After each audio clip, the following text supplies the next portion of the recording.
Good evening, everybody, and welcome to the Toon Review, where tonight it is the Loaded Toon Review show. Two from the Toon Review, two from Loaded, and some interesting conversation to be had tonight. There's no doubt about it. Billy might be joining us a bit later on. He's just had his son come home, so I didn't think he got home at about 7:30. So Billy is, I've told him to take the night off if he needs to, but if he wants to pop on once he's finished doing what he needs to do, that is fine as well. Just a quick announcement. We do have two new mods to the Toon Review. Tom Lynch is now a mod, and so is Fez, who does our graphics. So they were the first two to put in that they wanted to become mods. And of course, they've been part of the channel for a long time. So please respect their decisions, and normal rules apply, guys, as in, don't be a dick, basically, or they'll have you out. But nevertheless, it's time to get into the nitty gritty straight away. Obviously, we've done our review on the match yesterday, guys. We did that this afternoon, and you did yours last night, I believe. I mean, hang on, Billy's coming on. He's here. Hang on, there he is. Billy Bob is in the house. Evening, everyone. We'll start with you, Pete. Yesterday's performance. I saw your tweet after the game. Quite. I think you were quite. Well, shall we say, disappointed with the performance yesterday. It was terrible, wasn't it? Yeah, I'm still laughing at some of the responses to that. Still going on today. I'm just an hour ago, and it's mad. But look, I put it down as the worst performance of the season. And some people may think that's harsh, but actually, it's a positive. It's positive because we've been really good this season. So the fact that that's the worst performance, albeit it being a draw, is actually something positive to take away. But it wasn't the performance I expected more than anything. I expect us to go to Bournemouth, who haven't scored a goal, scored only one goal in 7, they haven't won a game for God knows how long, and put them to the sword. That's what I expected, and it didn't happen. And so it was a. For me, it was a poor performance, and this is the one thing that I've asked everyone that's come back to me with me being harsh and I need to have perspective and all this sort of stuff. I've said, well, do you think it's a good performance? And nobody can give me an answer off the back of that. Well, the thing is, we said that earlier on in our show. People were saying, "Oh, look where we've come from," and all of this. And how long do we keep having to say that? Plus the fact that what we were talking about was yesterday's game, not how the season's going or anything like that. It was specifically on yesterday's game.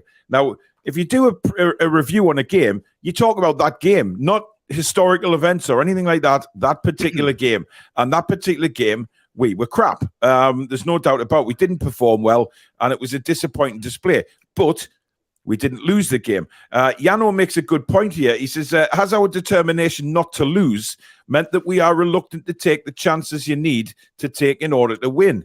What do you reckon, Daz? No, I don't think so, really. Okay, yeah, we don't want to get beat, but we want to maintain the run. But for me, I agree with what Pete just said there, and we said it last night on Loaded Mag, and just we did a match day live transfer deadline day special, and we're all celebrating getting to the final of the League Cup final, but it was just that sour note with Bruno getting that red card, knowing that we're going to be in a bit of trouble going into these next 3 games, and then with no Shelby replacement either, we're kind of going to be a bit light of options. We haven't enough, but it's just if something else goes wrong, we're going to be light. So, but yeah, if I backtrack a small bit, like if we had Isak, who had the concussion, you remember, in the game against West Ham, I think we could have got something there. And yesterday, if we had Wilson as an option to bring on as well, it was just unlucky, as well as coupled with Bruno being out. But yeah, the performance wasn't great. Apart from me, it was Joe Linton and Gordon who stood out. Few average performances and then a few very poor performances. I'm sure I haven't seen your reaction show, but I'm sure you came to the same conclusion. Yeah, I mean, look, Joe Linton for me stood out. I think there was a couple of others we mentioned. I think Longstaff did improve as the game went on. Played a vital part in the goal. I thought Maxi did all right. A bit frustrating first 20 minutes, but second half, he was dictating a lot of the play along with Anthony Gordon. It was, we flattered to deceive. I think we had a lot of the ball, but. You mentioned there about, players available and things like that. This is what I wanted to start the show off on tonight was the transfer window because, for me personally, I cannot believe we didn't strengthen. And I think, Billy mentioned it earlier on in the review show that, Shelvey's transfer was a baffling one for me because we're already sort of very pressured in that department anyway, in case we get injuries. And then we let Shelvey go. You're automatically thinking, like you guys, we did a live on deadline day and we're thinking, right, well, there must be somebody to come in here because they wouldn't let Shelvey go and everything else and then have a situation where we've got nobody in that midfield. Alex, if you were to mark the transfer window out of 10, given what happened in the last few days of the window, what would you have said? I'm going to be annoying here and say I don't think there's enough information and enough context to rate it because. Well, I thought you might. If they've done this for a reason, and then we go and spend 250 million in the summer, and we look incredible, and they say we've done this because we were clever in January, then the context of the whole situation is like, wow, yeah, cool, brilliant. Whereas if that's not the case, then so it just depends. I don't have the inside information, and I don't know enough. If we're going to judge it on what we know, which is all we can do, then yeah, it feels like we're at least one or two short, and Shelvey could have done with a replacement. But they have their long-term targets, and if they don't want to go for them, they'll look at loans. And we know we're in a position where the types of players that we would want to loan in of the necessary quality are going to be from clubs that just don't want to do business with us anymore and don't want to loan their players. So we're kind of in a funny position at the moment. We'll have to see what happens in the summer before we can really bring into context the January window, I think. Yeah, but just to jump in there, Paul. Sorry. Yeah, go on. The topic. No, I think you make a good point, Alex, and especially with Man City and FFP. That's the story that's dominated the headlines last week. But you would have imagined, I think we all probably would have, that if they're not bringing in a permanent replacement, a loan option would have been the way to go. It wouldn't have broke the bank to bring in a loan option, but it just, and who knows, maybe that's what they tried and something that didn't work out on the day. But well, the question is, maybe they had a few in the bag and they thought, well, maybe Elliot Anderson is better than whatever loan options they found. And they just thought, no, we'll just stick with what we got. It depends what was on offer. We're not privy to really what they had access to. The one thing I'll add to that is that, we've said the same on Loaded in terms of, this could likely mean that they didn't want to spend the money in January on a midfielder because they've got a midfielder lined up in the summer and they're going to spend big in the summer, and that's okay. But what I can't understand in my head is that, it wasn't that they knew 3 or 4 days before the end of the window that Shelvey was going to leave. He'd already agreed that he was going to be going with about 3 or 4 days to go. So if they knew he was going, why did it only take till the day before? And look, Eddie Howe's confirmed this in his press conference on Friday. It was the day before, only the day before, that they actually looked at actually signing anyone. So the 2 days before, The day before is the only day that they looked at. So why weren't they looking at other players before that? As soon as they know, right, Shelby's going to go, let's look at a replacement. With 4 days to go, you've got more of a pool to look at, not just in England, but in Europe, to get a player in, whether it's on loan or whether it's a permanent signing, to leave it to the last day. And this is not on Eddie Howe, by the way. This is on the recruitment. I'm not bashing them, but I'm just trying to understand this in my head. Why have they only waited to the day before to actually be active to sign a replacement centre midfielder when we had 4 days to do it? You know what this window's like. You need to give yourself as much time as possible to try and find a deal to be done. I just don't understand that. I mean, Billy, you've been you mentioned this about Shelby and the sort of lack of sort of looking at anybody, but we also don't know whether that actually happened and we got turned down and things like that, or whether something was in the pipeline for with John Joe going, something was already in the pipeline to bring somebody in and fell through or whatever. But do you in your own head think, well, all right, it hasn't been great, we haven't replaced it, should the club come out and tell the fans why? Because I know a lot. Well, they've been transparent about everything so far, so I think they should. Yeah. I mean, we've increased the numbers in defence by bringing in Ashby, but we've also increased the forward, made the forward line a better quality with Gordon coming in. But the middle of the pitch, where we've lacked legs before we even started, we've weakened, and it's going to come back to bite us on the arse. I'm sure it already is to some extent. Yeah. Now, if they knew Shelby was going, they should have made it clear to Forest. Yeah, he can come to you, but if we don't get a replacement, then he's not. He'll see his contract out. Now, unless they've been paid 10, 12 million pounds, or it's been rumoured they have, is that worth it to see your season go down the pan? Not down the pan, but to fade off a little bit. I'm not sure. I think we were in a great position before that transfer window. And at the minute, we're looking at, and we may be unbeaten for 17 games. What we're playing, that's not going to last much longer. I'm telling you now. Well, I mean, I think we're all agreed with that keep playing like we are. Disaster will strike sooner or later and we will lose. We've got fans not looking forward to the cup final, which I don't sign up for that, because that's a cup final. It's a one-off game. It's completely different to the league format. This is Wembley. Whatever happens, we're going to have a fantastic day out, and it's going to be a great weekend in total. But the Premier League thing is a worry for me, and I'm with you. I just don't understand what happened, or how they can weaken the midfield when it was already weak. I've had somebody message me about this today. Actually, it was interesting what they put. Was how obviously when we signed Isak, they actually Murder and Amanda went to Saudi, and there was a big meeting with the chairman beforehand, and then the same happened when we signed Gordon. And there's a few people as well sort of hypothesizing that it's quite slow. The chain of command and the drip down of communication and signing off could be slow. I've got nothing to back that up. I don't know, but it's an interesting point. I don't know how much bearing it actually has, but it is curious that the two bigger signings we've made, they have done trips to Saudi effectively to get the chairman to sign off on it, if you will. But whether that's true or not, I don't know. But if that's going to continue in the future, that needs looking at, because we're going to miss out. If we go on for players that other clubs are going for, big. If we, let's say, for example, make the Champions League, we're going to be in the top table for the top players.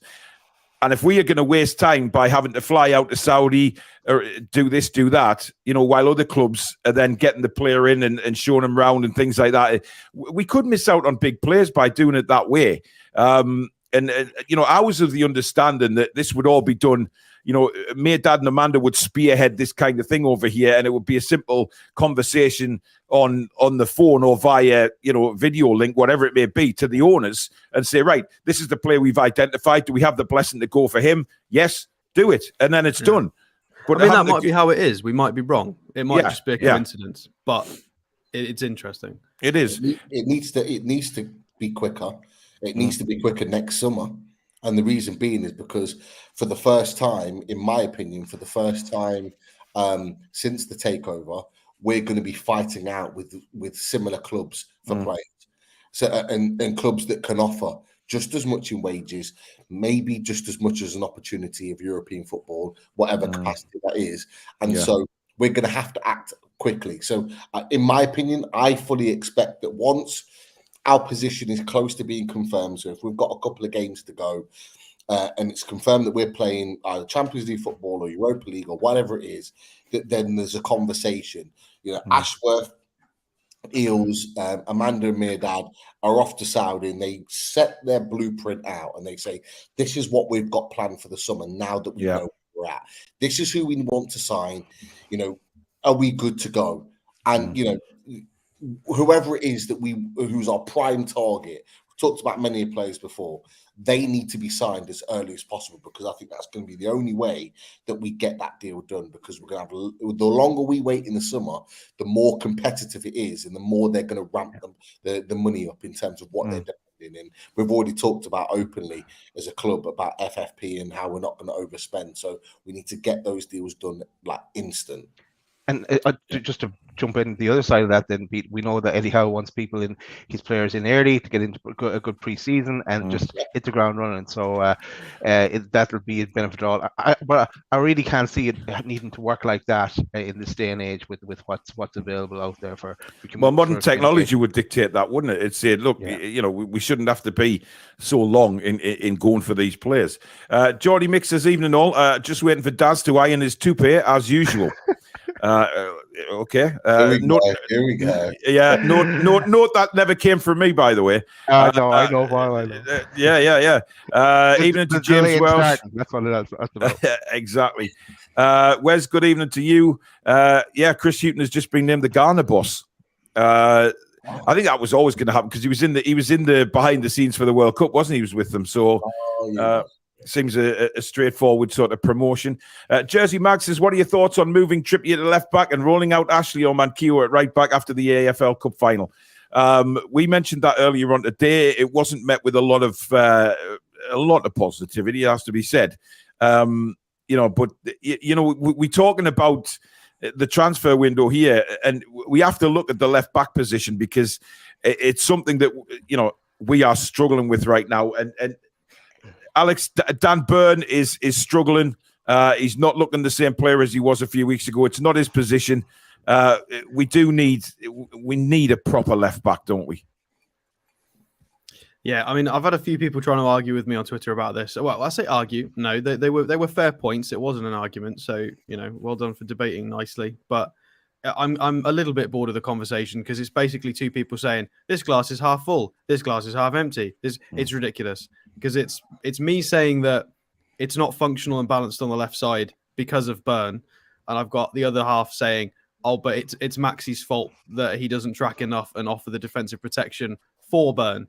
Well, both can be true at the same time. And at the moment, our issue is not scoring goals. 0-0, 1-1, 1-1. Conceding 0-1 goals a game is not too much of an issue. We could just do with outputting a bit more, really. Yeah. We having our most offensive players on the pitch makes sense, i.e. a player like Maxi if he's not too injured. I'd just rather have a balanced system. I understand that both sides of the argument are fair. I just want a proper left back, and the idea of playing Trippier at left back is rather insulting to the 16 left backs we've still got at the club in Lewis, Dummett, Target, and Burn himself. If we're putting Trippier there, then what does it say to the rest of them? We might as well just sell the lot. It's weird. I mean, Pete, I'll put it to you. Billy made a good point earlier on in our show, saying that he's saying, why not bring Lewis in for the Liverpool game? He hasn't been great, Jamal Lewis, it's fair to say, but he did play well before he was injured at Anfield last season, and then it seems to have taken a backward turn again. However, he can't do much worse than Dan Burn is playing at the minute, and he'd certainly be better going forward. Well, the argument that I put to Daz last night, and Daz will know, is that why did he not come off the bench last night? That for me tells me everything I need to know about Jamal Lewis's future at Newcastle United. Dan Burn was having a torrid time at left back, and it kept cutting to Eddie Howe, throughout the game. And behind him, you can see Jamal Lewis just there waiting, not even going out to warm up. The fact that he's not even asked him to go out and warm up and giving him an opportunity to say, you know what, Dan Burns having a shocker. Come on, get the ball forward, whip a ball into the box, try and give us something that could win us the game. He didn't do it. So for me, Alex has mentioned it. He said, we've got all those left backs. We might as well get rid of them all. I think we will. I think we will. And I think left back has now become a priority signing for the summer, along with a number 6, along with another creative attacking player. And that's the way moving forward. You look at every team, every top team, they have a balance of a left and a right that can equally do the job just as good as each other down both flanks. And the one thing I banged on about last night in the review, time and time again, is that we neglected the left-hand side for the majority of the game in order to play down the right. And once you stop us playing down the right, we didn't have a plan B. We didn't have an alternative. And so what we should have done after 10 or 15 minutes of playing down the right-hand side in the first half and getting no joy, we should have gone, you know what, switch ball play to Alan St-Maximin, get him isolated with his fullback and go one-on-one, one-on-one, one-on-one. We didn't do it. Alan St-Maximin for 40 minutes had nothing to do because he wasn't getting the ball. When he did get the ball, he did produce a moment that actually not won us the game, but it got us a goal at half time, a crucial goal that got us at a point in the end. But other than that, we didn't really use that side of the pitch. And we can't be one-sided. We can't be unbalanced. And there's an argument of that a left back that provides a little bit of balance defensively and attackingly will give us something going forward. You know, Burns 31 years old. I'm not saying he's finished, but nowhere near. He's had a brilliant season for Newcastle United, Dan Burn has, at left back. Let's not forget that. He's been brilliant for Newcastle. But recently, his limitations have started to come to the forefront. And when we need something else, he doesn't provide it. We've always banked on his defensive ability. But when his defensive ability drops, he doesn't really have anything else. And that's the problem. And that's not a disrespect to Dan Burn. Like I say, he's been excellent this season, but there are limitations there. Yeah, Go on, Daz. Go on. Just sticking with the point. Sorry for cutting across you, but two other items we brought up as well last night on the topic is that we are kind of being one trick pony. Everything's going down the right now, and Eddie Howe does need to look at ways to mix it up. And we also said that it was actually Pete. It was you that said about Ashby, and it was that you were hearing that Ashby didn't get much kind of game time, even in kind of reserve team football prior to coming to us, because they knew he was leaving anyway. So he needs like game time in the under 23s or whatever to build up to actually make progress and get some game time in with us. So throwing him in there now and moving Trippier out to the left is not an option straight away. No, I don't. It's not an option, but the only way he's going to get game time Eddie Howe said when he signed, he signed him for the first team. He said that, so he's got to get game time somewhere. And Trippier. I mean, Trippier was, for me, terrible yesterday. I mean, his passing was all over the place, especially first half. He wasn't the only one. Granted, the whole back four weren't passing it very well. Just don't know what was wrong. Keith says, I agree with Billy. I don't think Isak is strong enough in this league. I don't think Billy said he wasn't strong. He said he needs to bulk up a bit, which he does. You definitely didn't say that, Billy. No, he definitely needs to get a bit of meat on him and be more useful to us when the ball isn't at his feet, let's say when the ball's kicked up to him or whatever. Because at the minute, it's just coming straight back. He doesn't hold the ball up. He's less good at holding the ball up than Chris Wood was, for Christ's sake. The ball bounces back with him every time. When the ball's at his feet, it's fantastic. Well, if you look at Arsenal, Alex, no. All centre forwards have to do that.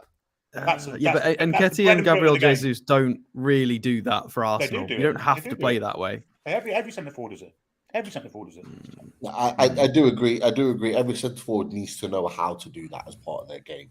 But I would also argue what Alex is saying is that that's not Alexander Isak's game. That's not how he plays. That's not how he scored the goals that he scored. The one thing I'll throw in about Alexander Isak, I thought he was very nervous last night. Whether it was his first start in a long time, I don't know. Whether the pressure was on him, I'm not sure. But he looked nervous. But Pete, we need to consider as well, mate, that we changed the formation when Anthony Gordon came on, and it's clear or it was clear to me and clear to quite a lot of people, that the players were a bit sort of all over because we haven't played that formation at all under Eddie Howe. And then Eddie was forced to put that formation on with the injury to Willock. And it kind of had a knock-on effect with the players. But I think the problem with Isak is when he's running, and he's running at pace, he can hold defenders off. That's not a problem. Look at what he did at Southampton and things like that. Yeah. It's when he's trying to hold the ball up, he's knocked off the ball very easily. And I think that's what Billy's trying to say. That's where he needs to be stronger, in holding the ball up and bringing players into it. Because yesterday, he was knocked off the ball very easy at times. And that's the problem we've got, where, the ball is coming straight back, where we need him to hold it up a bit better. And that's something that he's probably not used to where he's played before. But he's going to have to get used to it over here, and that will take time. Yeah, no, you're absolutely right. He's going to have to get used to it. We brought Alexander Isak to be our frontline striker. He will replace Callum Wilson in that front role. So you're absolutely right. He's going to have to learn how to do it. But last night, he didn't want to do it. And there was times where he should have been in the middle. He was drifting left and right with the ball. And then there was nobody in the middle, and he needs to be that frontline striker. So that's going to take some time. It's going to take some work on the training ground. Eddie Howe's going to get to grips with him. It's going to happen. But he needs games. He needs games at this level. It is a physical league. You're absolutely right, Paul, in that Spain isn't. Spain's not a very physical league. You can get away with it over there. But he struggled in La Liga, to be fair, in that aspect. I mean, when we bought him, he had a very low success rate for his aerial duels as well. We bought him with the knowledge that wasn't his game. So, we chose him having already known that this was a weakness in his game. Whether the intention is to strengthen it or to just play around it, I don't know. It'll be one or the other. I've just brought up his stats as well, and funnily enough, Nketiah is his second closest stat match. Mm-hmm. And can we all agree that we're not writing him off like Kieran Dyer? Oh, Christ, no. I mean, no, listen, I'm not listening to that absolute nugget of nonsense, to be honest. I mean, look, I put on Twitter, you pay peanuts, you get monkeys. Obviously, they just paid him a $5 to come on and talk absolute bollocks about Newcastle United yet again. The man spits shite, simple as that. He's a pointless punter. He doesn't belong in the studio. He's a knob, quite frankly. Some of the stuff he comes out with is just it's so weird. It was so left field. It was like beyond recognition. It really is. But we also have to remember that with Isak, he's still a kid at heart, right? He's still 22? 23, yeah. 23, he's a kid. The act is to get Alexander Isak facing the goal. Then there's no problem in it. If his back's the goal, you might as well have me there. Well, we only got one shot out of him in the whole 90 minutes. You've got to get your striker more shots off than that. We had to feed him the ball in better areas, really. When he goes for a goal in the first half, he just needs to shoot. Why he dallies on the ball? This is why I think he was nervous. And then he shot in the second half. I don't think I've ever seen him hit a shot like that where he ballooned it. I think he was at the stadium. Probably still up there now. Well, it was a similar position to what he scored with at Anfield, wasn't it? Where he just roofed it in the net. But listen, I mean, there's been a few points in the comments as well about the service that the strikers are getting is a bit blasé at times. I mean, we spoke about it again earlier on this afternoon, that the set pieces are absolutely disgraceful right now. And Stato, you try to, as you do, play devil's advocate and say that, it's up to the strikers to get to the ball. I totally agree with that as well. I think it's a bit of both. I agree. Yeah. A little bit of both. Yeah. But at the moment... Trippier tried 16 crosses against Bournemouth. Yeah. Fair enough. Some of them were poor crosses, but I would argue that the other side of it is people also aren't getting on the end of them and, doing well enough. But so is this where we... Yeah, but is this where we need to sort of just change it up a little bit? I think we need to bring in a set piece coach because we're crap at them. We're going down the right-hand side all the time with our attacks, which then Maxi's not getting the ball, as we've already alluded to. There's no attack. It's all coming down the right. People know what Miggy's going to do because he's not going to cross on his right foot. As Billy said earlier on today, he tried one, which was on his right foot I believe it was the second half. And it was like somebody just sort of blowing a flaming daisy off a flower. It was just terrible. So we know what he's going to do. And then it comes back to Trippier. It goes into Longstaff. It comes back to Trippier. And then when we get in the crossing position, it's either on Miggy's right foot again. He's got to cut back or Trippier hits the cross.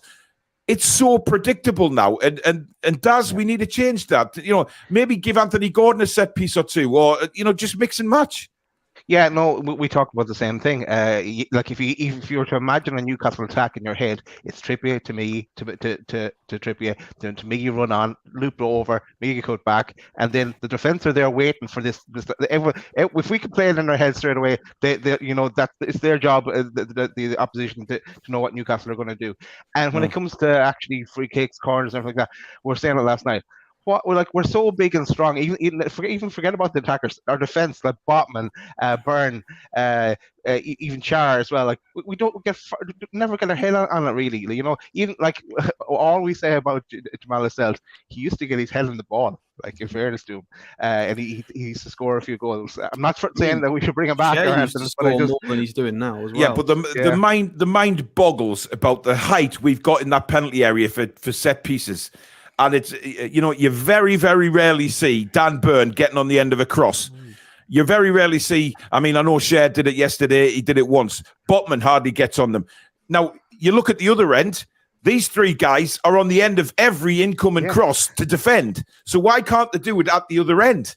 Well, they're not at the moment, are they? They're not at the moment from set pieces because we've conceded 2 goals from them in the last 2 games. Well, yeah, but I mean in normal crosses, Billy, we seem to be there first to every cross. But we somehow can't manage it in our attacking area, Pete. It's bizarre. I didn't blame Trippier yesterday. There's been games recently where Trippier's delivery hasn't been good. I actually thought his delivery was okay. I thought his deliveries were into really good, dangerous areas. But we need to organise, and I think we're all in agreement with this. We need to organise the positioning of our players. The amount of times that Trippier puts really good deliveries into the near post and nobody runs to the near post. Botman doesn't get on the end of anything in the middle of the pitch, in and around the penalty spot. Why don't you get him running at the near post to try and get a flick on at the end of it? Why don't we try something different? Dan Burn just can't score an attacking header. Like in the opposition's box, he just cannot score. Like he gets great chances, but it's almost like a defensive header. It's just looped up into the air. Shaw, Daz has just said it. Shaw does score goals from set pieces, but we're not getting him on the end of it. He's just he keeps heading them wide at the moment. It's not good. It's not good enough. There's an organisation there, and someone mentioned about a set piece coach. Jason Tyndall, Mad Dog Tyndall, he's the guy. He was doing that at Bournemouth. They were scoring good goals from set pieces. He's the guy that's come in and changed that. We had a massive uptake in our set pieces when Howe first came into the club. That was from Tyndall. Tyndall brought that in. So whether they need some fresh ideas, I don't know. Whether they need to mix it up and do something different, I don't know. But the amount of set pieces we get in a game is got to be above average compared to any other team. But we don't maximise it whatsoever.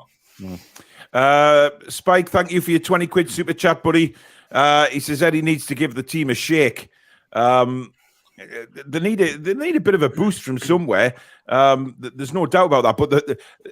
But the funny thing is, the best defender at scoring from set pieces is, without a doubt, Jamal Lascelles. But it's just a shame that he can't actually fucking defend. It's because he's scoring in both nets as well. Yeah. So, it's I don't know. Now, we need to talk about Mr. Willock as well, because there's a lot of people in the comments, saying that Willock he's been out of form for the last God knows how long. I mean, Billy, he has been missing. I mean, he comes into games, then disappears, and he just never seems to get a complete 90. Yeah, he hasn't got 90 minutes in him at the minute because he's his go-to sub, isn't he? Eddie Howe's one of his 3 go-to subs. I think Joe Willock is missing more. Is missing Bruno more than anyone else. I really do. I think you see a better player. He's got a less kind of strict role in the side when Bruno plays. Got more freedom to play. When he's got a system to stick to, he seems to struggle a little bit because he doesn't go in for tackles, doesn't jump for the ball very rarely, and you don't see the flair that he's got. And I think Bruno coming back will make Willock look a better player, but I think he's going to be out for at least a month for that injury. I'm perfectly honest. I mean, Alex, what is it with the 50-50 tackles, do you think, with Joe Willock? Why isn't he going in for them? And this isn't just yesterday. This is a lot of the time we see it, where the ball is there to be won, and he just will not do it. Yeah, this is something I've been complaining about since we signed him, that he won't jump for an aerial duel. It's just bizarre. I don't understand why he doesn't do it. And even going in for 50-50 tackles as well. He's not a small lad. I think he's 5'11", maybe just under 6 foot. He's athletic. I don't quite know the reason. It's, we've talked about certain players post-injury maybe being a bit nervous about going in. Obviously, I can't remember what was wrong with him, whether it was an ankle or a toe. He had something wrong with him, didn't he, a while ago? But that was a long time ago now. And that doesn't explain why he wouldn't contest an aerial duel. And then beyond that, yeah, I mean, you hit the nail on the head perfectly. As soon as he gets pushed into sort of a stricter system, he struggles. When Eddie Howe first came in, he tried Longstaff and Willock in a double pivot. Oh no, that was not a fun experiment. Willock is no, absolutely not. I mean, Willock has looked, as the weeks have gone on, he looks more and more like a winger. He started to develop into that. He did the goal that he set up for Bruno against Leicester last season, and those left wing runs he's been doing this season with Joe Linton sort of rotating into midfield. He's looking like a winger, and the more time he spends in midfield, the worse he looks. He's making mistakes.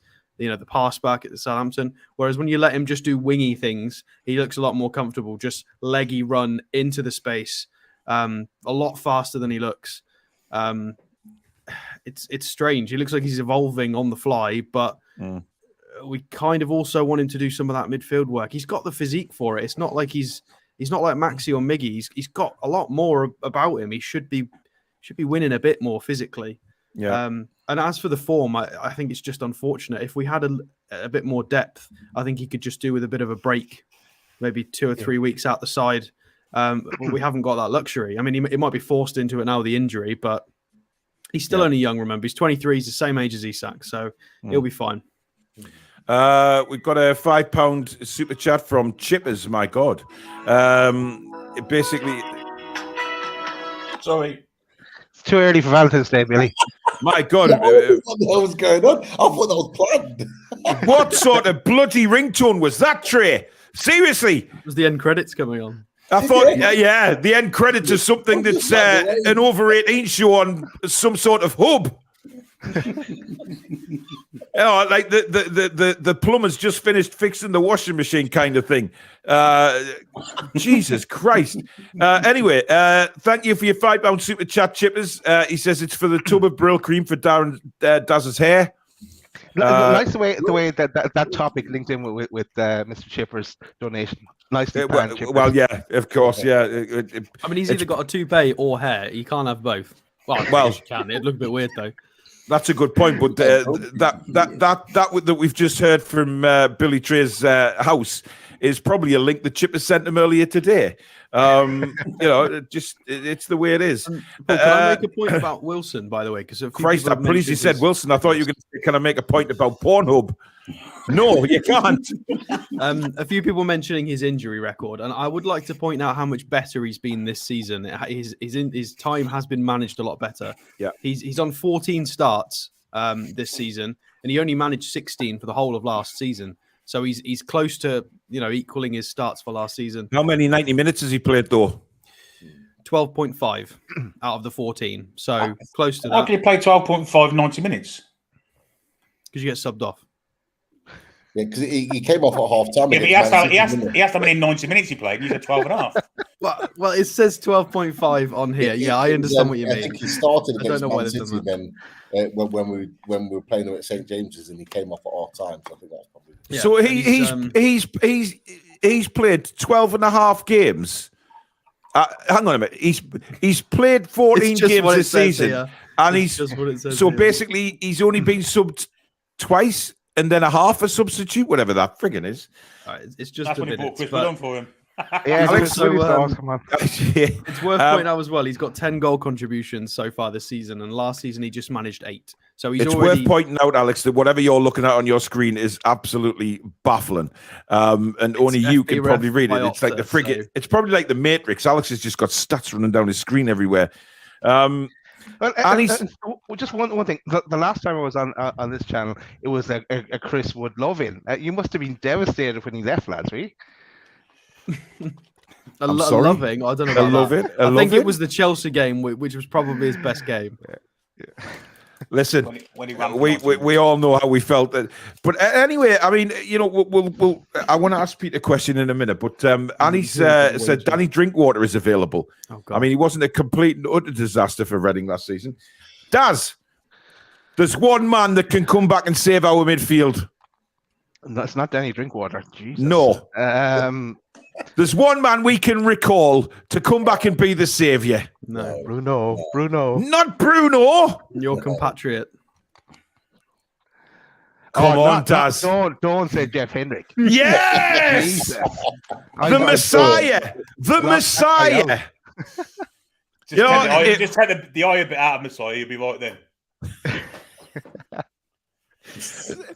He could come back and just be that. Let's not go there. Well, I took him on instead of Dan Byrne. Actually, there yesterday, it was that bad. I would have took anyone on for Dan Byrne the way it was going. But to be fair, did you see Hendrick's goal the other day? Yes, he scored quite a few actually, and he's a ball winner. One thing he's a ball winner. You know, so don't look at me like that, Alex. I'm telling you now. Daz, I'm disappointed, mate, because you were very, very complimentary back in the day about Jeff Hendrick. No. You love the man. No, as the first day his name was mentioned, I said, no, not Jeff Hendrick. But you grew to love him. No, I always hated him. I'm just gonna go back and watch all the Loaded Toon review shows, right? Before Jeff Hendrick went on his way. Daz literally loved the bloke, and I'm disappointed that you didn't bring him up first. Anyway, Pete, we haven't spoke to you since the end of the transfer window, obviously. I mean, how are you feeling about your mate James Maddison? I mean, you must have worn black for you must have dressed in black for days after the transfer window, mate. Nah, I'd already kind of like prepped for it. I knew it wasn't going to happen in January. No, you bloody didn't. Yeah. I watched a lot of your shows, matey, and don't you dare come back with that comment, because that's a lot of. I was living in the hope that it was. I agree with Paul. I agree with Paul, because I even have a reaction poster ready for the day. What, when we were talking about it during the month, or do you mean in the build-up to it? In the last 2 days of the transfer window, remember I signed off on with your agreement on the poster. It was going to be a special. Pete's got like a little ceiling trap with balloons in it. They're getting dusty. Yeah. So long. I did not say 2 days before the window that I thought Maddison would sign. No, you didn't. No. We signed off the poster. Chris was with us after the show. You were about 3 bottles of brandy in at that stage, so you agreed to it. Okay, that makes more sense. That makes more sense. But no, honestly, because of his injury and because he only came back towards the end, I didn't think it was going to be viable anyway. However, I do expect us to go back in the summer for him. You do? I think it's been quite clear for a while now that James Maddison has been Eddie Howe's number one target. I do think that there are some stipulations that might come into place in the summer, because if he keeps doing what he did again on Saturday, I watched the game, he was fantastic. Yeah, that was incredible. If he keeps doing that, that's going to then be a problem for us, because it won't just be us now. Obviously, towards the end of the window, there was talk of Man City being interested in him. Personally, I don't see him as a Man City player. No. Don't know how he's their system or their style, although he's good enough to play in a team like that, in my opinion. There'll be other teams that will come out that will come in for him, and potential Champions League teams. I think Arsenal will come sniffing. I think if Tottenham beat us to it, and I hope they don't, they might come sniffing. He's a boyhood Man United fan, if anyone didn't know that. So so there is. If they came knocking, and they don't necessarily need him with Eriksen and Fernandes, but if they come knocking, that's then a competition. So there are teams out there that could compete against us for his signature. And I think one of the things that would guarantee us getting him is getting Champions League football. I think he'll leave in the summer. I think Newcastle will be well in for him, but it's a few of those stipulations that I think might determine whether he comes to us or not. But yesterday, we win the game with Maddison. He's the difference. Oh, yeah. This is the thing. God, yeah. I mean, yesterday we win the game with Bruno. That was Guys, just unfortunate. Yeah, you're absolutely right. But this is what I keep banging on about, is that for that exact reason, Alex, when Bruno's not there, we don't have the creativity. Now, everyone keeps telling me, and we keep talking about, players that run into the ground for us, that run back, run forward, that run themselves into the ground, like your Longstaffs, like, your Joe Lintons and players like Willock that run all day for you. And that's great. That's the intensity that Eddie Howe wants. But the problem is that none of those three players have the creativity to break the lines in order to get us a goal or to create a chance out of nothing. You're literally describing my Fraser thing that I was annoyed with last season. I was like, yeah, he's running, but he's not doing anything. And we need a balance. This is why Bruno's so different, because Bruno will give you your running stats, but he also provides those moments of magic where he can play a ball in that nobody else on the pitch can do. James Maddison is someone that can do that. There are others, of course, in Europe that Newcastle will be looking at that can also do that. But that's the type of player we want. Now, James Maddison won't run all day for you. He won't cover every blade of grass. He'll work hard for you, but he won't do a Willock or a Longstaff. But that's the question I posed on Loaded. I said, do we want those 11 players that are just going to run all day for you, but may not have that quality and that X factor that's going to take us to where we want to go? Or do we want a nice blend? Do we want 2 or 3 in that midfield that are going to run all day and do the doggy work and the hard yards, but then have the little bit of class that comes in, that little bit of difference maker that comes in and make the difference? Because you're not going to find Brunos everywhere that can do everything. And if you are, now Newcastle are going to be paying big money for them. So this is the balance that we've got going into this summer window. What do we want? How do we evolve this Newcastle team? Because honestly, I don't think 11 workhorses is going to take Newcastle to where we and the club want us to go. Oh, you've got to have the flair in there as well. But I think the thing with Maddison, everybody's saying, oh, he's playing well, his value is going to go up. But just remember that he's got a year left on his contract after this season, right? So the problem I see Newcastle having is that if like you say, Pete, other teams are going to go in for Maddison, we are going to have to pay a lot more money to get him than we were originally going to anyway, because regardless of whether his value's gone down, because we're going to have to beat other teams to it. It's as simple as that. So we may have to pay over the odds again. So maybe, or we might have to pay more wages. So it might wages could be a point, yeah. It might be. So, for example, the 45 million that we were willing to pay in the summer that Leicester weren't willing to take and they wanted 60, maybe that's the deal that gets done at 45 million, but maybe a Tottenham come in at 45, or maybe someone else comes in at 45. And it might boil down to 2 things. 1, am I going to be playing every week? And 2, how much are you going to pay me? Because let's face it, no matter what anybody says, money is always a factor when you've got numerous clubs bidding for you. And they might be a factor, but it goes back to the point that I said a while ago at the beginning of the show, Paul. It goes down to setting your stall out early, going and getting someone like Maddison 2-3 weeks after the season finishes and saying, you know what, you're our man. I want you. Let's get this deal done now. And if you show the willingness, and we know because we've been after him for a year nearly, if we show the willingness, that could be the difference. And if you mentioned the money and wages. The clubs that you mentioned with Arsenal and Tottenham, I mean, that's quite good for us because Tottenham's got quite a modest wage structure. Arsenal have kind of reduced their wage structure somewhat. So that would work in our favour if we were up against teams like that, depending on where we finish, obviously. If a Man United comes sniffing, then they're morons. They'll just throw 300 grand at someone. So I said it.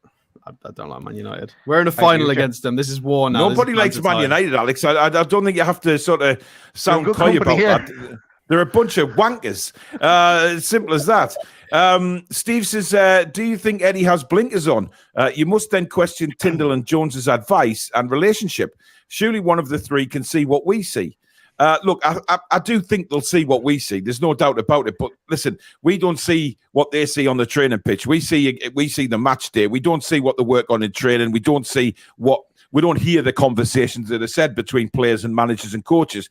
there is no doubt that there is a unity in that dressing room, and a unity that we haven't had at this football club for many a moon. So for me, I don't think we have to worry about things like that. It's just that we're not playing well at the minute. It's as simple as that. And this is Eddie's hardest part, I think, of since he's took over. Everything's been going swimmingly this season. We've been getting results. We've been definitely overachieving. But this is his time now to turn it around and say, right, let's try something. Let's do this, or let's just get them working in training and see what happens.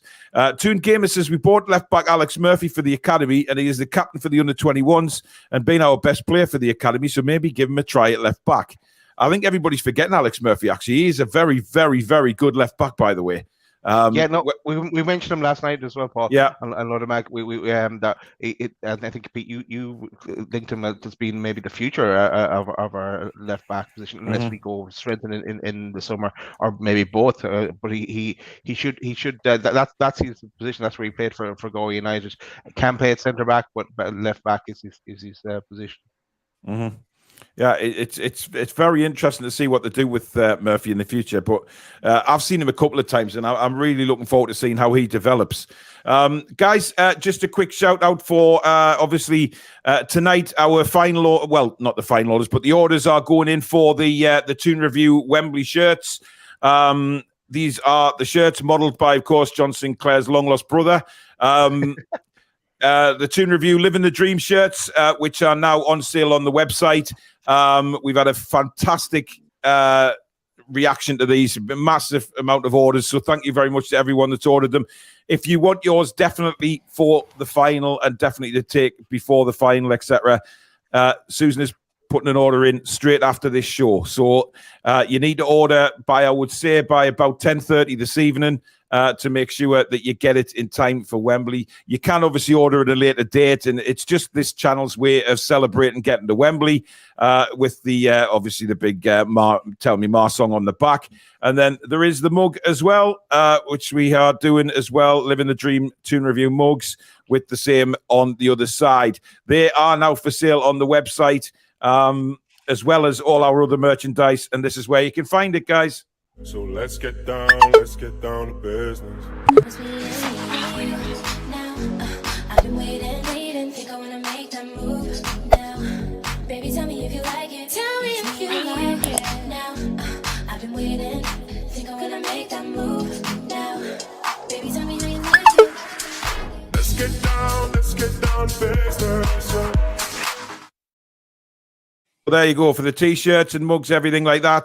To the toonreview.co.uk is the place to go. And as I say, if you want them shirts for Wembley, you need to get them ordered tonight.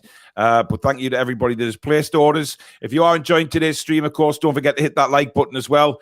And of course, if you're new to the channel, like what you see, please come and be a subscriber. Come and be part of the Toon Review family. Free to do so. And also hit that notification bell, which will let you know when we go live, we upload, or we schedule in a live show. And of course, don't forget, we are in collaboration with the boys on the bottom row there at Loaded Mag NUFC. Their link is in the description, as it is for every video and every show we do. It is there in the description every time. So click on it. It'll take you to their channel. And do drop them a subscribe as well. Fabulous channel, which is why we are in collaboration with them. So go and give them a subscribe after this show as well, guys. Right, let's move on to the cup final, because I think everybody is... I mean, listen, we've got Liverpool before then, but we'll sort of glide over that. Just gently forget that we've got Liverpool at the weekend, because I think every supporter is turning their attention to Wembley. Some people are finding it very difficult to actually get to London because every train in the world seems to be sold out now. And if you want a flight, it's going to cost nigh on 700 for a return flight.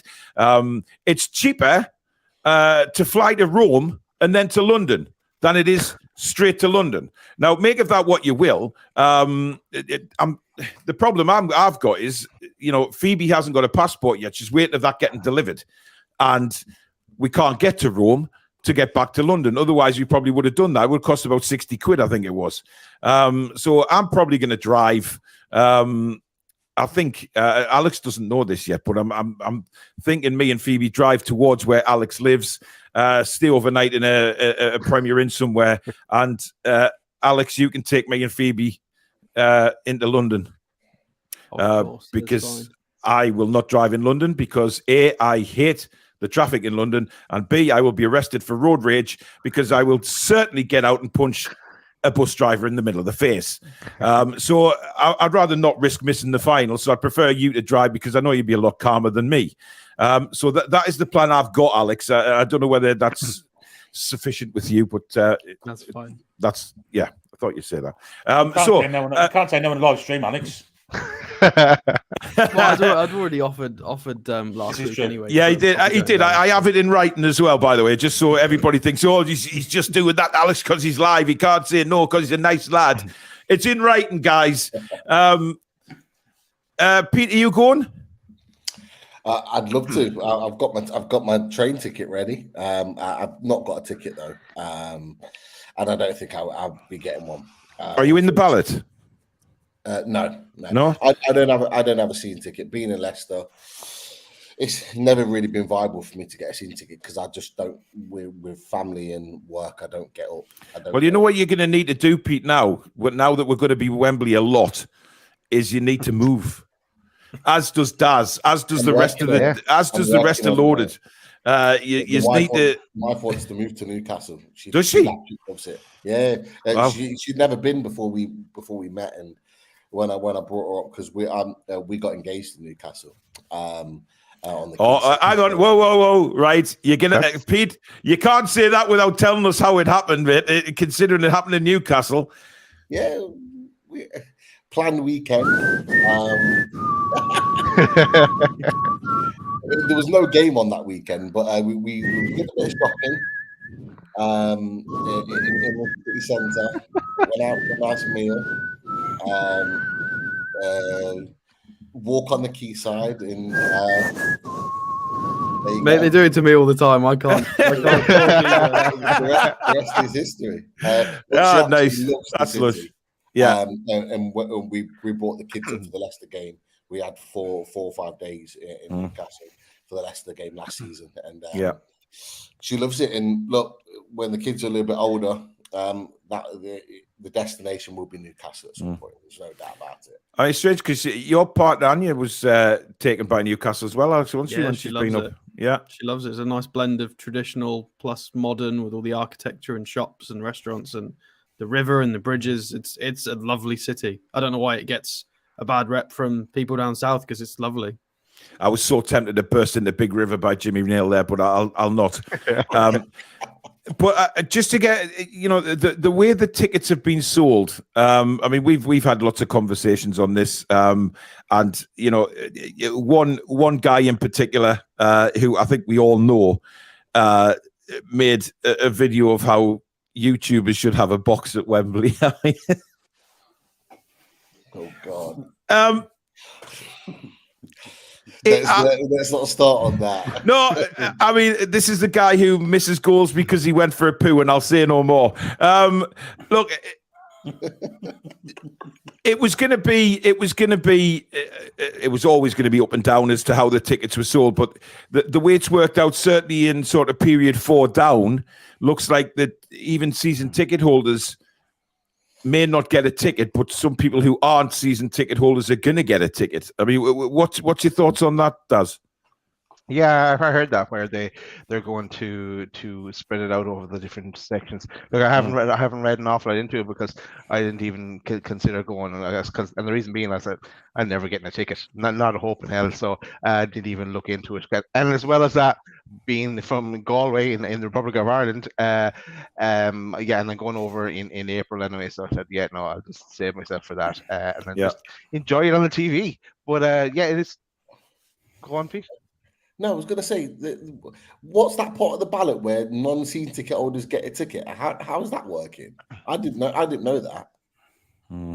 It works out on some. If they've been to some Carabao Cup games, they have a chance to get ahead of season ticket members. I honestly don't know, but it's confusing me when I look further down the list. Anyway, have you not seen the bit where people from other clubs can apply as well? I discovered this the other night. Well, Alex, you're just an angry man about that, right? I think I'm furious about it. I didn't know it was a thing. Well, Alex, you've got it wrong. Listen to what people are telling you. The EFL corporate, I'm aware. Yes, but the EFL clubs get an allocation because it's the EFL nonsense. Cup. Well, it's nonsense. He's away again. There's no stopping him. I It's know. nonsense. I know. Getting clubs in League 2 and League 1 just get an X amount of tickets that they can apply for the final that their team is not in. They're giving them. They don't apply, Alex. They give them. Well, yeah, they're giving them, and it's ridiculous. It makes no sense. I mean, it is like presenting this show with Simon Cowell. It really is at times. And Alex, I'm starting to make sense because you are always dressed in black, which I see everybody else is tonight, apart from me. But it's like an audition for Milk Tray. Seriously. I mean, hey, it is not Harry Valentine's Day. Hi. But look, there's been some problems on the system as well, in all seriousness. I told the story the other day about, Michael Marston, for instance, season ticket holder, been to most of the Carabao Cup games, was in period 3. He went to apply for his ticket, picked his seat, got to the payment, put his card details in, came up in error. So then he tries 2 other cards. He then tries his mum's card, and then he tries mine. And it all comes up error. And then he speaks to the club and they say, no, it's the bank, which is strange because he's tried various cards. We then go to Newcastle United on Thursday morning to the box office, and Michael is just dismissed out of all hands, saying it's your bank. You need to go to the bank. When he's already been to the bank, and the bank has said there is nothing wrong with your card. It is the system. Now, Michael isn't the only one that's happened. I've seen loads of screenshots from many fans that have had this problem. And because he missed period 3, they told him that he had to go into the ballot. And so they tried to take his card details again at the box office. It came back in error. And rather than look into it, they just told him to go sort off to the bank again. So now he's missed all his chance of getting a ticket, which I think is absolutely disgraceful. And he's not the only one that it's happened to. But is this something, Billy, that we've spoke about before, but something needs to change? There's still little inklings of Ashley still at the football club, isn't there? I mean, the customer service that Michael's received and other people have received from the box office has been really poor. Well, clearly the booking system was certainly a vestige of the Ashley era. Maybe before that, because we never had a sniff of any kind of honours with Ashley in charge. What I was going to say, I was going to make a point then. I can't think what it was. It just seems strange to me that we've been given 33,000 tickets and we've got less than that season tickets. Every season ticket holder should get a ticket each, surely.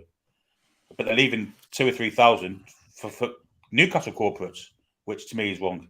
It's wrong. Mm-hmm. It's way too many. Way too many. 500 maybe, but 2,000 or 3,000? Nah, I'm not sure about that. I'm not happy with that at all. I think every fan that has a season ticket and has invested in the club at the beginning of the season, which you all do by paying a lot of money for a ticket for the season, should get first choice of the tickets, and that should be the way it should be. And, I said the other day, I couldn't imagine how Michael felt walking out of that box office, being a season ticket holder as long as he has, to receive the treatment like he did and miss out on the first cup final we've had since 99.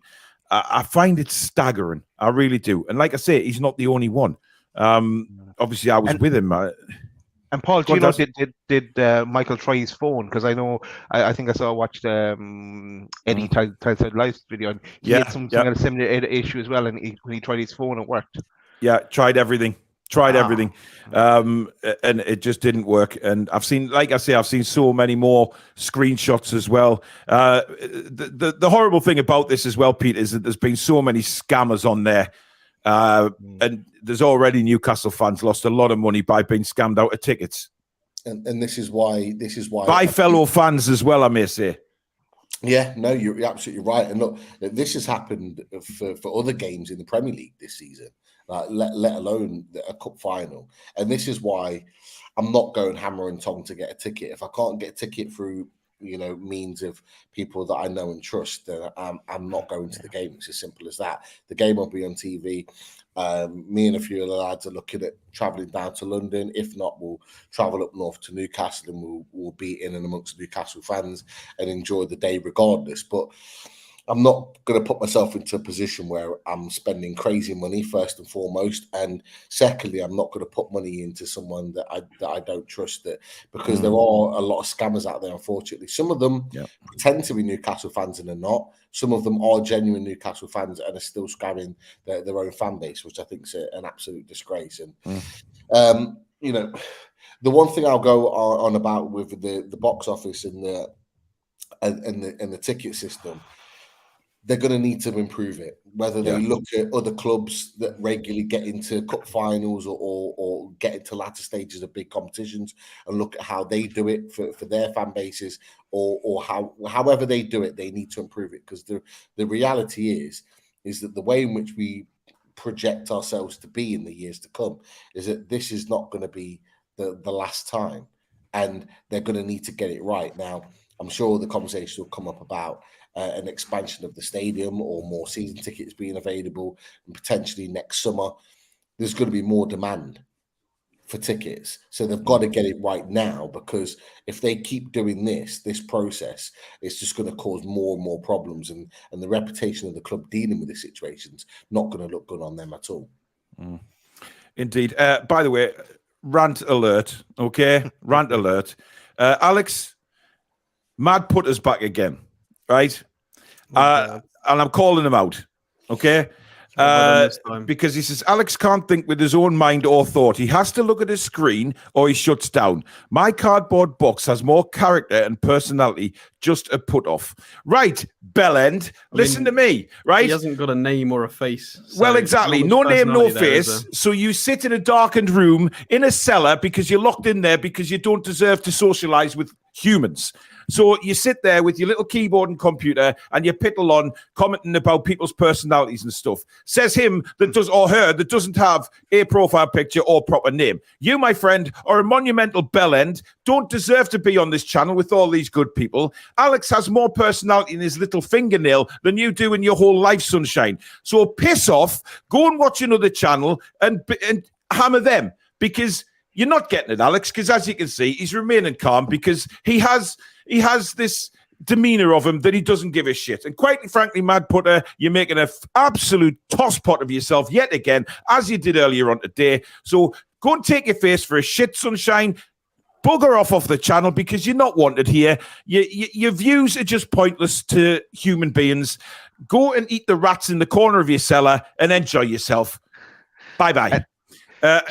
Just another thing. Look at and it's the same for us and Loaded as well. Like you three guys and Danielle when she was part of the shows as well. You all have your own little bit of input, and it's what kind of bringing that together makes the shows great. So same with us. We all have our own little thing that we do, and combined it makes the show that it is, and the channel that it is. So if everyone was the same on the channel, it'd be just boring. So exactly. If I wasn't, it's the same for every channel. So that's why he's a stato. But the thing is, Mad Putter.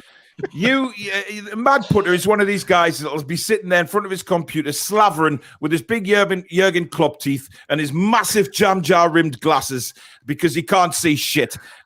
Dressed in a pair of skimpy speedos or something, tossing off to old man porn or whatever it is, and just has no life.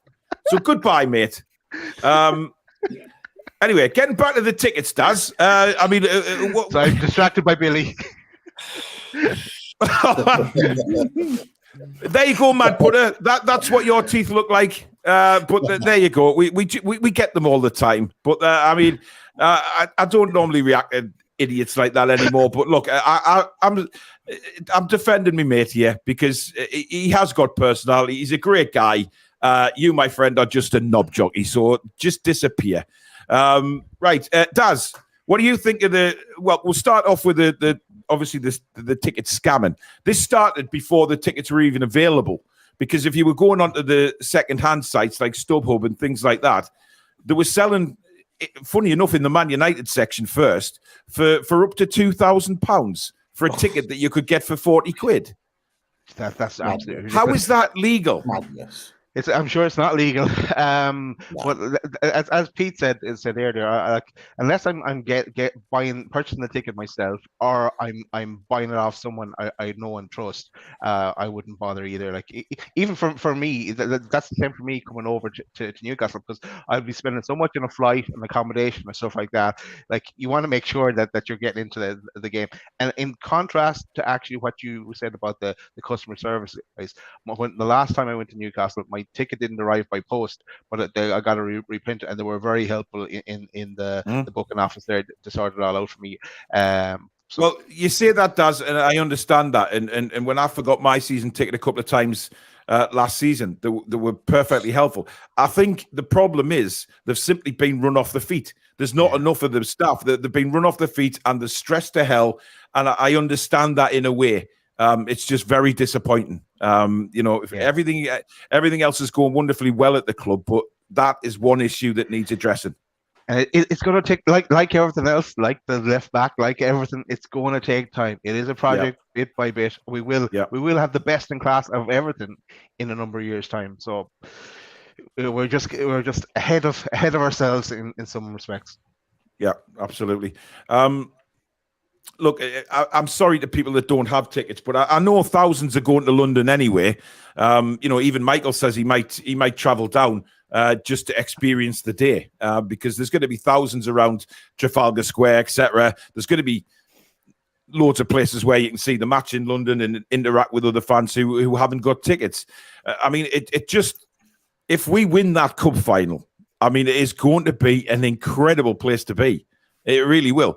Or in Newcastle, or sod it, whichever pub you're watching it in. There's going to be more than one Newcastle supporter in every single pub around the country.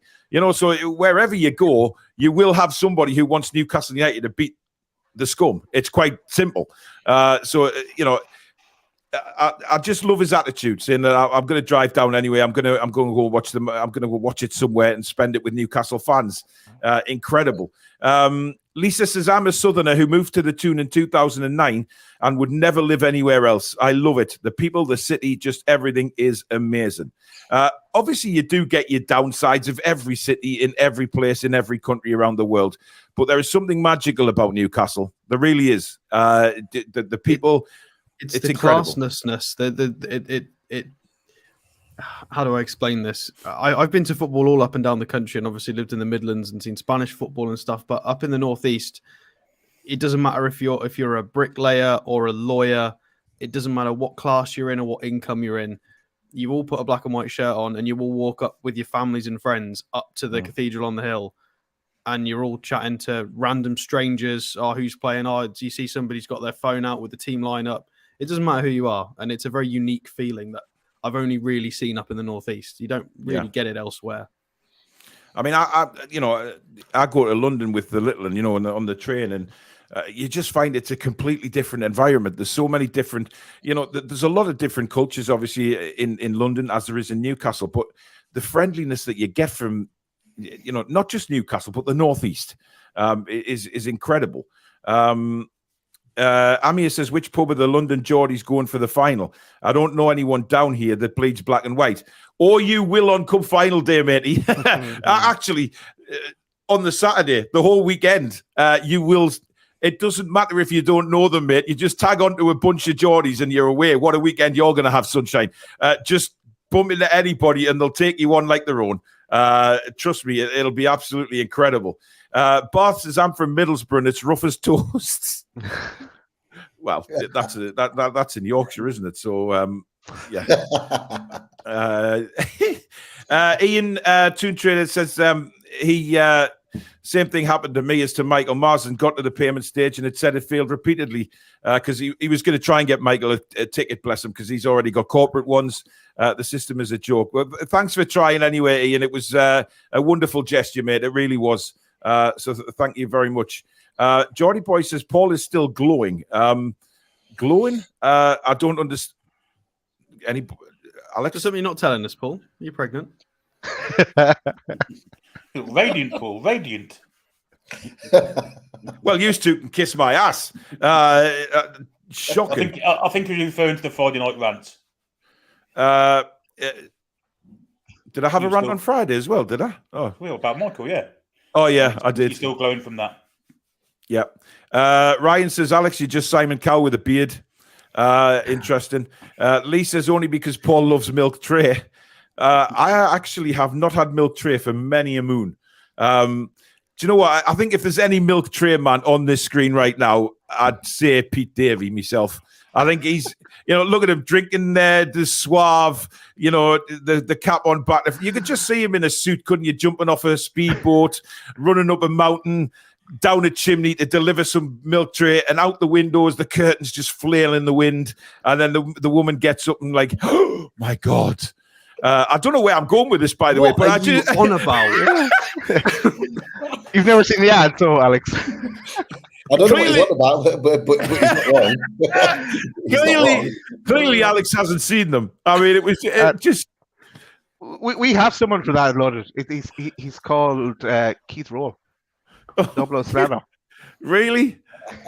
Oh my God. I don't know. I started that story and thought, shit, I can't get out of this story. I don't know where it's going to finish it now. I just kept going through, climbing up mountains, going through windows.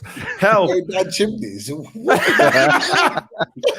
Since when was the milk tray man fucking Santa Claus? You know what I mean? Mental. Oh dear. James has a message for Mad Putter. Simply piss off. I don't get people who come on to watch and then make horrible comments, just switch over to something else. Well, he hasn't got any better in his life. JP, Paul always stays cool, calm, and collective. Absolutely. I mean, apparently I was off my face on Friday night. I got some, I don't know where that came from. Well, I had a bit of problems with my teeth, guys, and I was on very, very heavy medication for an abscess, which I still am. So that's maybe where I was going with the story, Pete. I'm aware. Paul Tully says, go and eat the rats with a laughing emoji. I don't even know why I said that. I love a Paul rant. Tony says, don't knock rat meat. There's a cost of living crisis. Did anyone see that tweet I put out the other day with the where they were roasting rats on the side of the road? I think it was in America somewhere. I saw it. I was like, what? Oh God! Wow. I mean, yeah. You know how it was by the side of the road. I don't know what country it was in. I presumed it was America. I don't know why. I do apologize, Jimmy. But it's something that I could see happening in Alabama. Put it that way, down in the old country like that. You didn't have any text around. I thought it was something that you were out walking and you come across it. Where is Paul today? No, no. I saw it and I thought, wow, that is gross. I mean, look, I have watched an episode of Top Gear where, Flintoff and them, he went to buy some meat and they got guinea pigs. I can't remember what country they were in, but they were eating like spit roasted guinea pigs. And this was the same. There were rats just churning on a coal fire. I was like, oh, no. I mean, look, if you're desperate, I suppose fair enough. But so somebody mentioned in the Q&A if we script things. I think this is definitive proof that we do not script anything on this channel. This is brand new conversation here that I've never discussed ever about roasting rats and guinea pigs. This is not. Yeah, but that's why people like watching, because you never know what's going to happen, because we're not sticking to we never stick to a script. It's pointless. Apparently, I deliver milk tray down a chimney. I mean, listen, it's one for the advertisers in the future. If Cadbury's are ever looking for something like that, I will write the storyline for the advert. And I've got, You missed your cue, Billy. You were meant to have your teeth in. You're meant to have your teeth in. Get on it. Yeah. In the script. A bloody script. Jason says something really nice, that I need to be shot with an elephant tranquilizer from a safe distance. Lovely that. Would-be Farmer says, this show is authentic with real folks. That is magic and rare. Thank you. That's what it's all about. Ian says, Alex couldn't give less of a fuck about Mad Putter. Indeed. Shamrock says, Jaws wouldn't be Jaws without Brodie, Quinton, Hooper. The Toon Review wouldn't be the Toon Review without Paul, Billy and Alex. Well, listen, if you compared us to those three, thank you so much. What a film, by the way. Let's try and put Pete in Jaws. I mean, which character would Pete be in Jaws? I'm pimping them out here for every advert in the world here. You know what? I've never watched Jaws in my life. Oh, come on, Pete. You've just gone down in my estimation now. Jesus Jaws, Christ. two like well-known films like Jaws and Star Wars. Never watched. I've never seen Star Wars Star either, Wars. Pete. I've never seen Star Wars either. Who am I on the screen with here? Never been interested in it whatsoever. Same as me, I mean, mate. Jaws is pretty self-explanatory. It's boat, big Yeah. shark. Wow. Johnny Boy says Alex is more calming than yoga. Fucking yoga ain't calm, and I tried that Friday. Believe me.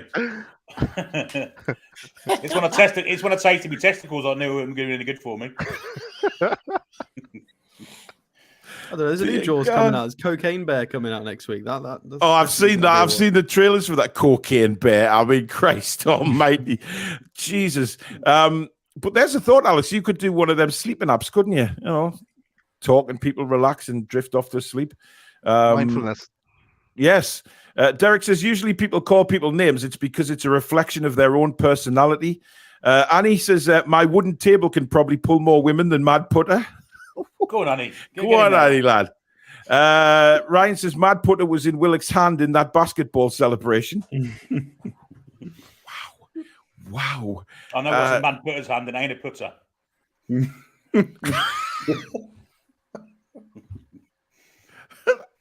I don't know where this show's gone.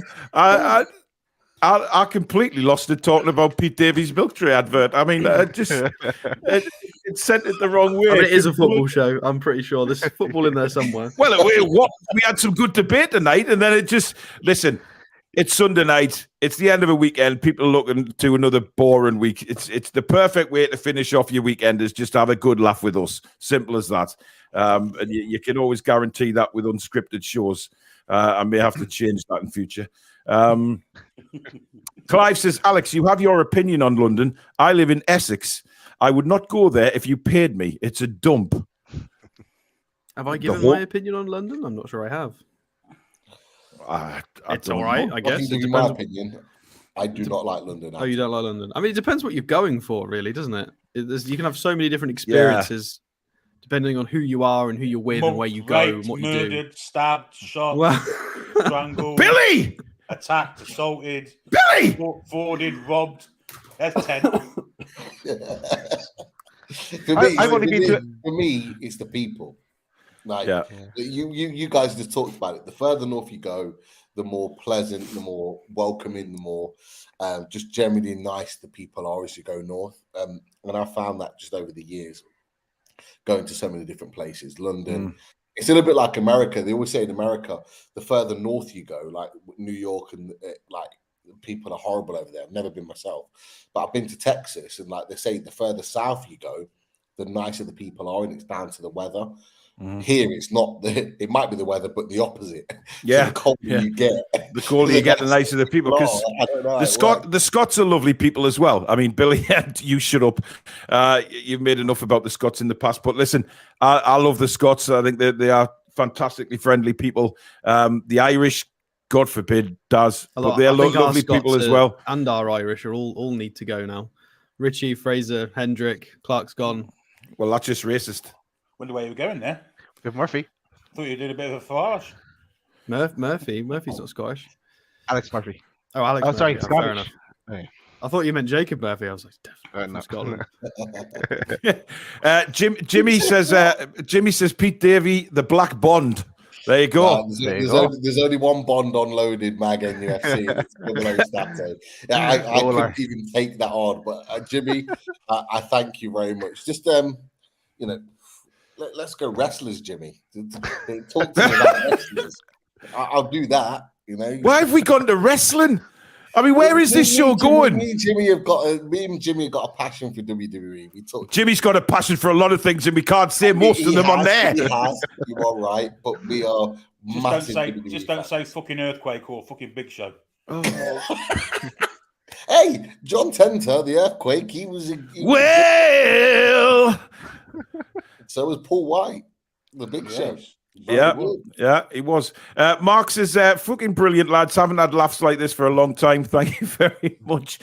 Rachel says there is a fan zone in Wembley, but before and after the match, only if you have a ticket for the match. Well, what the point of that? That's bollocks, isn't it? That is Again, that's ridiculous. letting people down who don't have tickets. That's what fan zones are supposed to be. Surely there's like venues in Newcastle that are going to try and show the game and everyone come together there. Then, apart from pubs, let's say. Yeah. I think it's just going to be fantastic. Whatever, I really do. Alex, you're trying to get back to football, mate. It's not happening because we nearly finished the show now. It's pointless. Clive says, Paul, I put a carton of milk on a metal tray, walked in the living room. The missus asked what you do, and I quoted all because the lady loves a milk tray.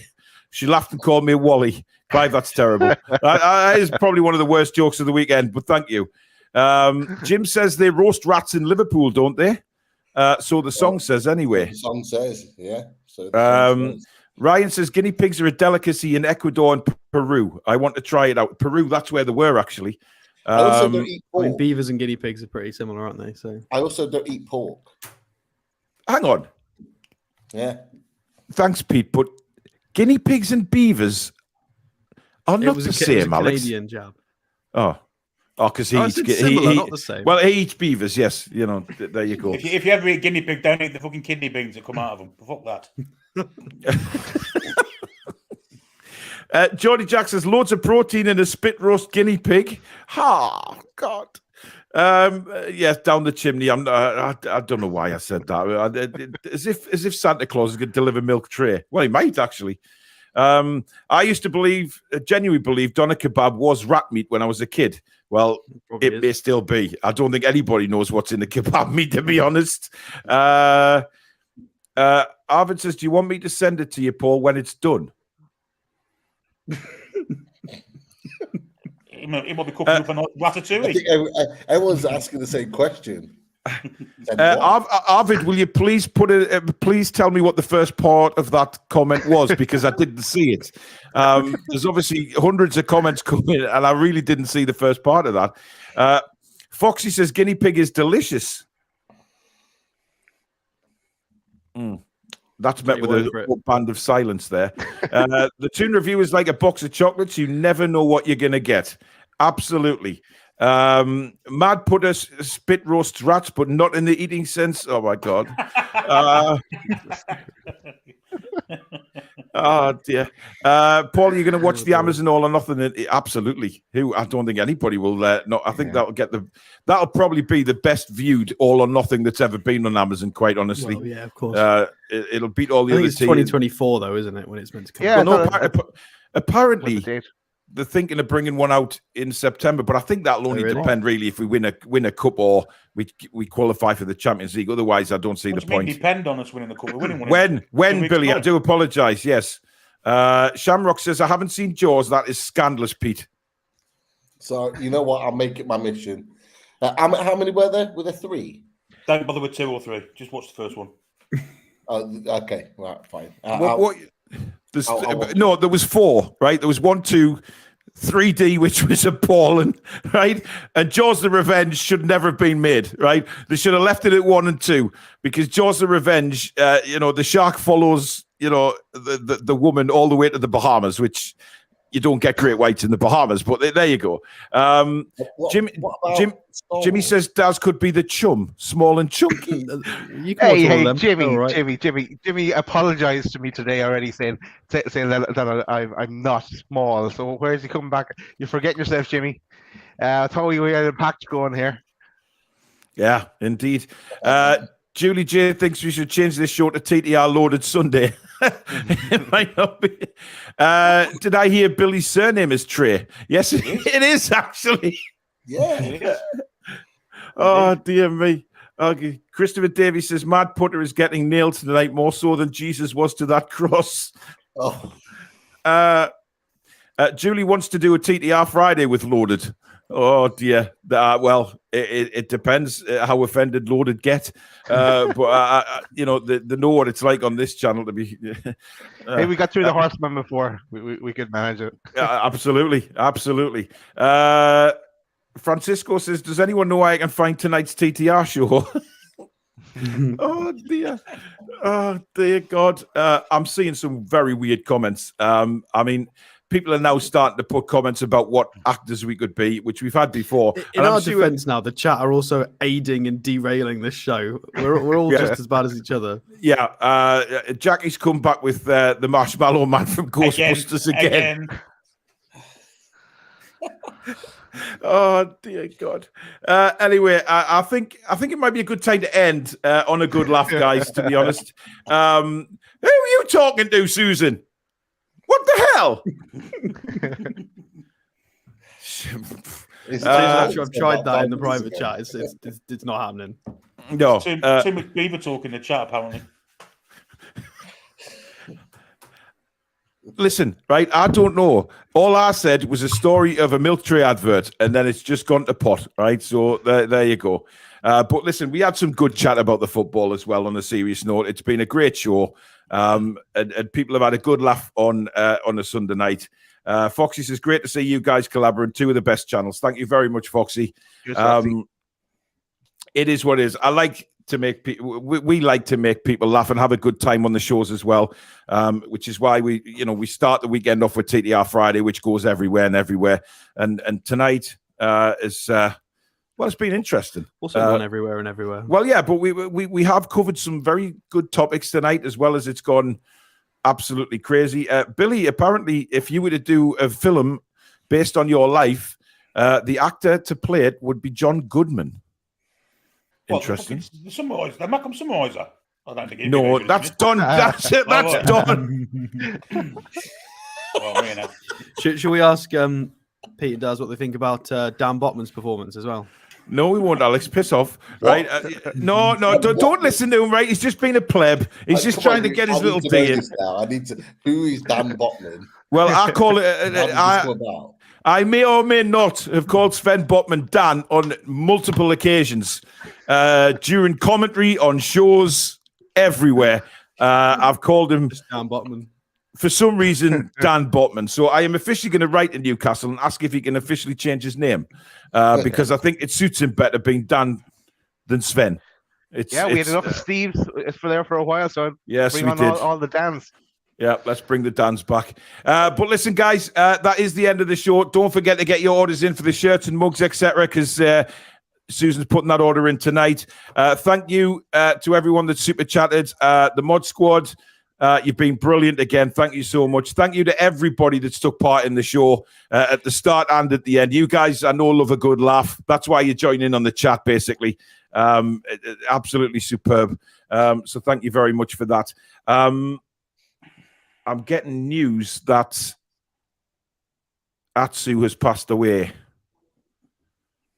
I hope that's not true, but that'll be awful if it has. If that's the, it's likely, isn't it? Let's be honest. Well, it is. I mean, we're just waiting for the bad news, I guess. But there's just a few stories popped up, so hopefully, fingers crossed, it's false info, but we'll see. But honestly, thank you very much for watching, guys. It's been an absolute blast. And of course, go and subscribe to Loaded Mag NUFC. The link is in the description down below. Click on it; it'll take you to their channel. Give them a subscribe, please, because they are fantastic lads. Also up for a good bit of banter, as we see tonight. On the way to 6K as well, Paul. On the way to 6K, and Pete Davey is now going to be known as the Loaded Milk Tray Man from now on. Going down the chimney, for God's sake. My God. So, yeah, it's been a great night, guys. We will be back tomorrow. What's coming up on Loaded, guys? Bit of everything as usual. We'll have away days, we'll have review shows, and you never know what else. So Peter and myself usually talk around this time of the week and come up with a plan. All we'll say is keep an eye out on the Loaded Twitter handle, because as and when any day this week we'll just pop a show up. So keep an eye on Loaded. But click that sub, come and join us, and get the best of both worlds. Absolutely. And make sure you hit the notification bells on both channels so you do know. Thank you very much, guys. It's been an absolute pleasure. Thank you to Pete and Daz. And, of course, my two muckers up there on the top row. Thank you very much. We will see you tomorrow. And that is it. Just now have nice, sweet dreams about Pete Davey being the Milk Tray Man, Billy being in some sort of Ghostbusters film, Alex... Good night, guys. Good night. We're the lads and lasses.